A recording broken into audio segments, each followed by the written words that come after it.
Hello student, स्वागत है आपका हमारे YouTube channel Shri education basic math पर।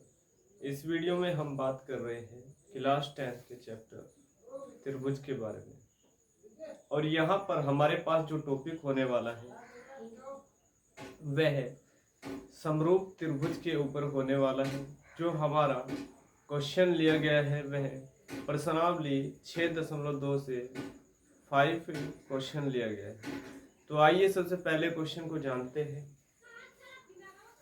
तो यहाँ पर जो हमारे पास क्वेश्चन दिया है वह आकृति 6.20 में दिया गया है, यानी कि 6.20 में हमें यह आकृति दी गई है, जिसके अनुसार हमें यहाँ पर दिया है डी इस समांतर और क्योंकि तो यहाँ पर हमारे पास जो डी ई भुजा है वह ओ क्यों के समांतर दी गई है। और यदि हम आगे चले तो हमारे पास यहाँ पर डी एफ भुजा दी गई है, वह हमारे पास ओ आर के समांतर दी गई है। तो यहाँ पर यह तो हमें दिया है, लेकिन दर्शाना क्या है, सिद्ध क्या करना है। यहाँ पर EF जो EF समांतर क्यूआर हमें यहाँ पर सिद्ध करना है, सिद्ध करना है। तो यहाँ पर हमारे पास समरूप में दो परमें होती है। यदि आपको कोई भुजा समांतर पहले से दी हुई हो तब आप किसी भी त्रिभुज में भुजाओं के अनुपात को सिद्ध कर पाएंगे। तो आइए यहाँ पर बेसिक से जानते हैं। जैसे यह हमने उदाहरण के रूप में ABC और इसके समांतर यहाँ पर EF भुजा दे दी गई। तो यदि हमारे पास पहले से यहाँ पर EF समांतर BC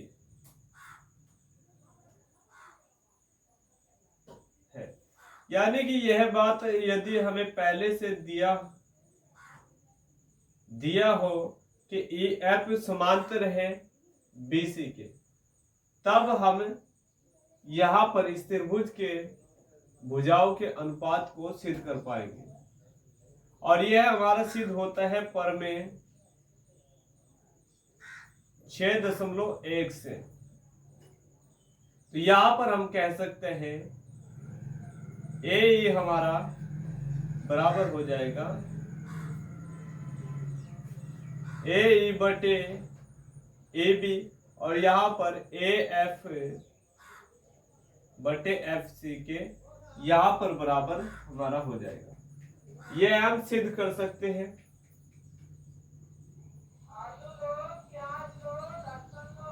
यह हम सिद्ध कर पाएंगे जब हमें पहले से EF समांतर BC दिया हो, और यदि हमें यहाँ पर EF समांतर सिद्ध करना हो BC के, यानी कि यहाँ पर इस भुजा को EF वाली भुजा को यहाँ पर BC भुजा के समांतर सिद्ध करना है।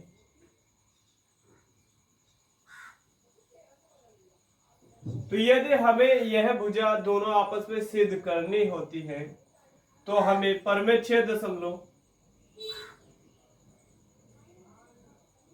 6.2 से सबसे पहले यह प्रूफ करना होता है कि हमारे पास इस त्रिभुज के यदि हम भुजाओं के अनुपात को बराबर दिखा दे तो हमारे पास यह है EF समांतर BC परमेय 6.2 के अनुसार हो जाएगी। तो यहाँ पर यदि हम AE और AB बराबर AF बटे FC यहाँ पर दिखा दे तो हमारे पास यह भुजा सिद्ध हो जाएगी। यदि हम परमेय 6.2 के अनुसार इस भुजाओं के अनुपात को बराबर यहाँ पर दिखा देते हैं तो हमारे पास यह भुजा समांतर जो हमें सिद्ध करनी थी वह समांतर सिद्ध हो जाती है। तो आइए अब यहाँ पर क्वेश्चन में देखते हैं कि हमें किस प्रकार क्वेश्चन दिया हुआ है। तो आपको EF भुजा क्यूआर के समांतर यहाँ पर दिखाने हैं। तो यहाँ पर लिखेंगे EF समांतर क्यूआर तब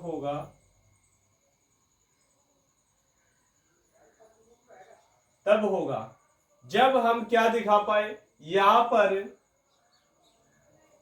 जो EF हमारी भुजा है क्यूआर के समांतर है। तो यहां पर यह प्रूफ करना है, लेकिन यह PQR त्रिभुज में यहां पर दोनों भुजाएं समांतर दी गई हैं। तो यहां पर यदि हम PQR त्रिभुज के भुजाओं के अनुपात को बराबर दिखा देते हैं तो हमारे पास यह EF QR के समांतर भुजा हो जाएगी। तब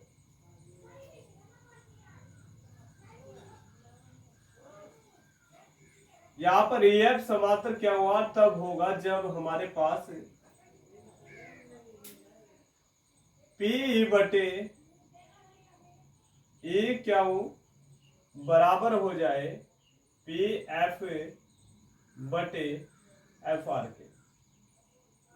यदि हम परमेय 6.2 के अनुसार यहाँ पर EF समांतर क्यूआर को सिद्ध करना चाहते हैं तो हमें सबसे पहले यहाँ पर PE/EQ बराबर PF/FR यानी कि PQR त्रिभुज में यहाँ पर भुजाओं के अनुपात को बराबर दिखाना होगा। तो आइए अब यहाँ पर चलते हैं, जो हमें दिया है उसके अनुसार हम यहाँ पर क्वेश्चन को लगाएंगे। तो यहाँ पर हमारे पास DE भुजा क्यूआर समांतर है, यह हमें यहाँ क्वेश्चन में दिया है। तो जब हमारे पास DE भुजा समांतर है क्यूआर के तो यहां पर हम परमेय 6.1 से लिख पाएंगे। परमेय 6.1 से यहां पर लिखेंगे चूंकि त्रिभुज, तो यहां पर आपके पास DE भुजा OQ के समांतर है, यानी कि यहां पर इतने त्रिभुज में हम बात कर रहे हैं। तो यहां पर अलग से त्रिभुज को बना लेंगे। तो यहां पर एक भुजा हमारे पास यह दी गई है और इसका पूरा नाम हो जाएगा PQO और यहां पर AD, यानी कि जब हमारे पास यहां पर AD समांतर है क्यूआर के, इस त्रिभुज की तरह हम यहाँ पर भुजाओं के अनुपात को बराबर दिखा पाएंगे। तो हमारे पास हो जाएगा त्रिभुज POQ में जो दिया है सबसे पहले वह नोट करते हैं। D समांतर क्यूआर है और जब यह हमारे पास समांतर है तो हम कह सकते हैं PE/EQ बराबर हो जाएगा PD/DO के। और यहां पर इसे हम समीकरण फर्स्ट का रूप यहां पर दे देते हैं। तो यहां पर यह समीकरण फर्स्ट हमारा हो जाएगा। तो आइए आगे जानते हैं यहां पर। तो यहां पर हमारे पास यदि हम आगे क्वेश्चन को पढ़े तो DF हमारे पास समांतर OR के दिया है। तो यहां पर एक त्रिभुज यहां और हम बना लेंगे।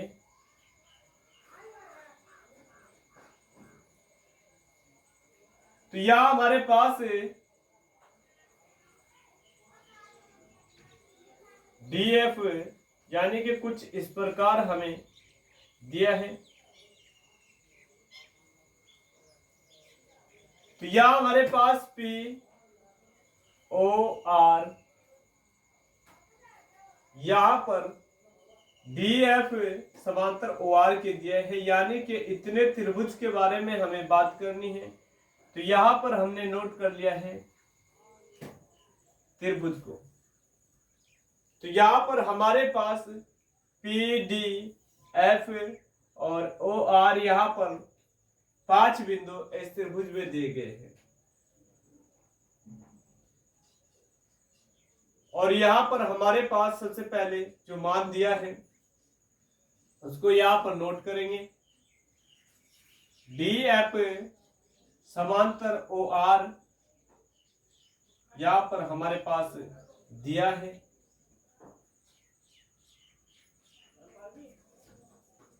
तो यहां पर यह हमारे पास दिया है, और यदि यह हमें दिया है तो हम यहां पर,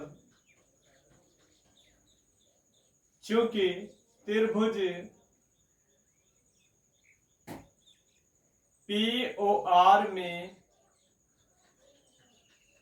डी एफ समांतर ओ आर हमें यहां पर दिया है, और इसी के अनुसार हम यहां पर परमें 6.1 से कह सकते हैं कि यहां पर इस त्रिभुज के मान हमारे पास जो समांतर भुजाओं के हो जाएंगे वह बराबर हो जाएंगे।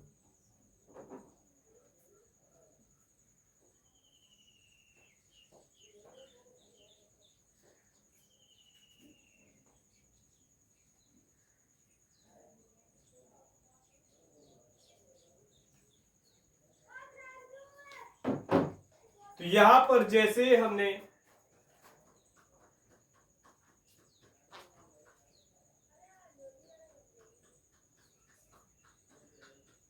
पी ओ आर और यह हमारे पास डी एफ भुजा हो जाएगी। तो यहां पर हमारे पास त्रिभुज में यहां पर बात हो रही है, और परमें 6.1 के अनुसार यहां पर हम कह सकते हैं, इसलिए पीडी हमारे पास बराबर हो जाएगा डीओ के। यदि ऐसा न लिख के हम यहां पर लिख दे, सबसे पहले पी एफ हमारा बराबर हो जाएगा एफ आर और बराबर पीडी बटे डीओ। यहां पर हमने पीडी को मिटा करके उस साइड क्यों लिया है, क्योंकि यहां पर समीकरण फर्स्ट में हमारे पास दाएं साइड पीडी बटे डीओ लिखा है, इसलिए हमने यहां पर पी एफ जो अनुपात है वह यहां पर पहले लिया है और पीडी को बाद में लिया है। तो यहां से हमारे पास यह समीकरण सेकंड हमें प्राप्त हो जाएगा। तो यहां पर अब जान सकते हो आप कि समीकरण फर्स्ट व सेकंड में हमारे पास पीडी और डीओ दोनों, और यहां पर हमें बराबर मिल गया है। तो यहां पर जैसे हम पीडी और डीओ को कैंसिल करेंगे तो हमारे पास यहां पर पीई बटे ई क्यू बराबर पी एफ बटे एफ आर यहां पर आ जाएगा, और यहां पर में फिर हम 6.2 से कह सकते हैं कि ई एफ क्यू आर के समांतर यहां पर भुजा हो जाएगी। तो यहां पर हम सिद्ध कर पाएंगे समीकरण फर्स्ट व समीकरण सेकंड की तुलना करने पर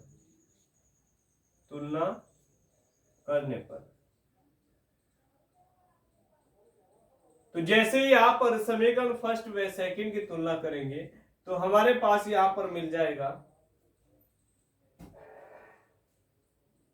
पी बटे ई क्यू और बराबर हमारे पास हो जाएगा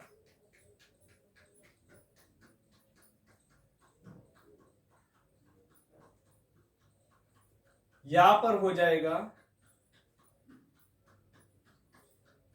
समीकरण सेकंड में हमारे पास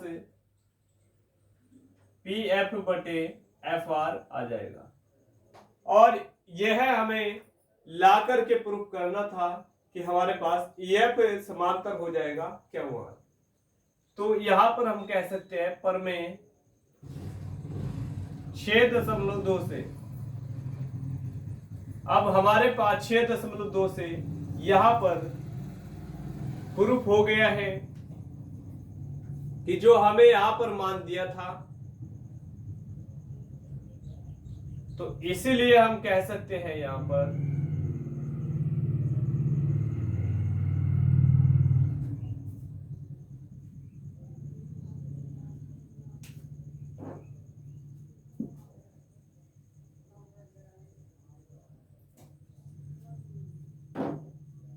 तो हमारे पास जो भुजा EF समांतर QR सिद्ध करनी थी वह हमारे पास यहां पर सिद्ध हो जाएगी। तो यही इस क्वेश्चन में हमें सिद्ध करना था। और यहां पर अब आपको समझाएंगे समीकरण फर्स्ट व सेकंड से कि यहां पर समीकरण फर्स्ट व सेकंड की तुलना करने पर यह मान कैसे आ पाए हैं। तो यहां पर जैसे हम लिखेंगे समीकरण फर्स्ट व समीकरण सेकंड की तुलना, यहां पर रब कार्य के लिए आपको डिटेल में बता रहे हैं कि जो हमारे पास यहां पर PE और बटे में EQ और बराबर दिया है यहां पर PD बटे DO, यह हमारे पास समीकरण फर्स्ट था। और यहां पर सेकंड समीकरण हमारे पास दिया है PF बटे FR और बराबर में PD बटे DO, यह समीकरण सेकंड। और हमें प्रूफ करना था यहां पर PE बटे EQ बराबर PF बटे FR, और जैसे ही यह प्रूफ कर देते हैं तो हमारे पास यह EF समांतर QR हो जाएगा। तो यहां पर यदि आपने समीकरण को पढ़ा है तो आप डिटेल से समझ सकते हैं। जैसे हम एक उदाहरण के रूप में आपको समझाए कि यदि B के बराबर यहां पर A है और यहां C के बराबर भी हमारे पास A हो जाए, तो हम इसके अनुसार यहां पर जब A के बराबर हमारे पास B है तो हम B के बराबर A के बराबर C भी है, तो यहां पर C और B को बराबर लिख सकते हैं। चूंकि ये दोनों A के बराबर के पार्ट हैं तो इसीलिए हमारा हो जाएगा BC भी हमारा यहाँ पर बराबर हो जाएगा। तो यदि इस प्रकार हम बराबर कर देते हैं तो समीकरण को सोल्व करने के बाद कर सकते हैं। तो यहाँ पर लिखेंगे घटाने पर, और जैसे घटाने पर लिखेंगे तो साइन हमारे पास चेंज हो जाएगी और यह हमारे पास कैंसिल हो जाएगा। तो B और माइनस C और इसके बराबर यहाँ पर आ जाएगा 0 कैंसिल होकर के, और जैसे यहाँ पर कैंसिल होकर के 0 आ जाएगा। चूंकि आप देखिए यहाँ पर जैसे कि 5/4 और यहाँ पर बराबर लिखा जाए 7, चलो यहाँ पर 5 मान लेते हैं, यहाँ पर 4 ही हम मान लेते हैं। और यहाँ पर देखिए हमारे पास यहाँ पर 5/4 जो बराबर है, तो यहाँ पर 7 के बराबर हमें यहाँ पर 5 मिला है और 7 के बराबर हमारे पास यहाँ पर 4 भी है। तो यहाँ पर हमारे पास जैसे 7 के बराबर 5 और 4 है तो हम कह सकते हैं कि 5 के बराबर हमारे पास 4 हो जाएगा। चूंकि यहाँ पर 7 का मान हमारे पास 5 है और 7 का ही मान हमारे पास 4 भी है। और यदि आप यहाँ पर लिखे घटाने पर, और जैसे हम घटाने पर लिखेंगे तो यहाँ पर माइनस हमें लगाना होगा। साइन चेंज करने के बाद हम यहाँ पर दोनों पक्षों को काट लेंगे। यदि आप देखिए 5 बराबर 7 और 4 बराबर हमारे पास 7, तो लिखेंगे घटाने पर, और जैसे ही घटाने पर लिखेंगे तो ये हमारे पास कैंसिल हो जाएगा। और आप बताइए यहाँ पर 7 एक तरफ प्लस का 7 हो और यहाँ पर एक तरफ माइनस का 7 हो तो हमारा 0 बचता है। तो यहाँ पर लिखेंगे 5, अब 5 में से हमें 4 घटाना है और यहाँ पर हो जाएगा 0। तो यहाँ पर 0 कैसे आया यही समझाने के लिए आपको हमने यहाँ पर बताया है। और यदि यहाँ पर हमें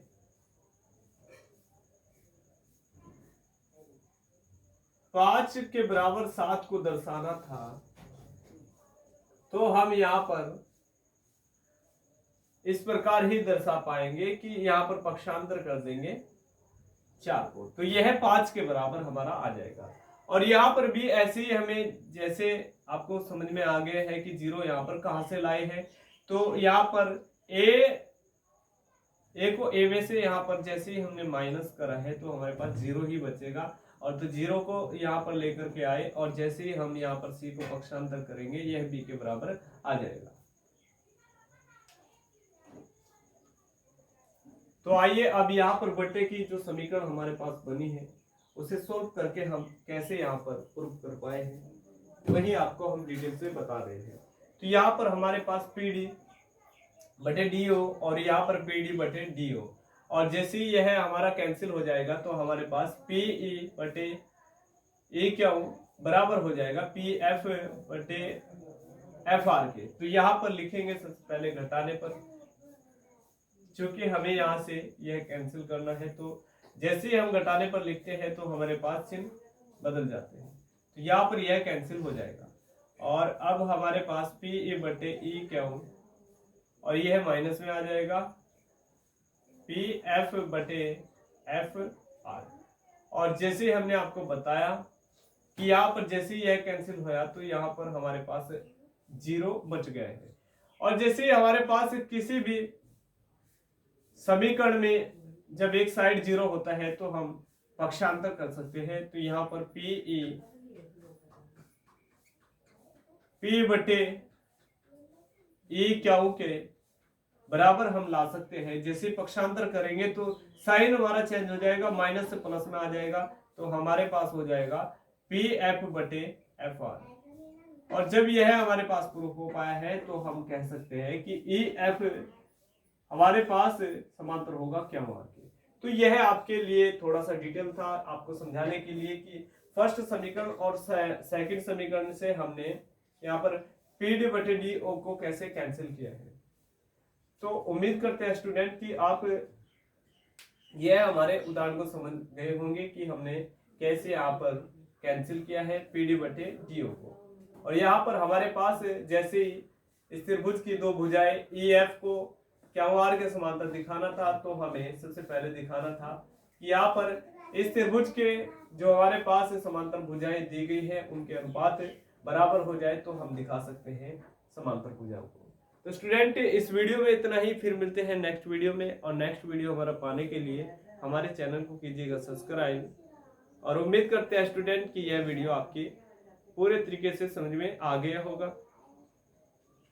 और यदि आप समरूप त्रिभुज का जो पहला हमारा इससे पहले वीडियो बने हैं उन्हें देखना चाहते हैं तो हमारी प्ले लिस्ट में जाकर के आप समरूप त्रिभुज के क्वेश्चन को देख सकते हैं। तो स्टूडेंट यह आपके पास जो क्वेश्चन था वह हमारे पास प्रश्नावली 6.2 से त्रिभुज चैप्टर से क्लास 10 से लिया गया था। तो फिर मिलते हैं नेक्स्ट वीडियो में किसी ऐसे ही क्वेश्चन पर।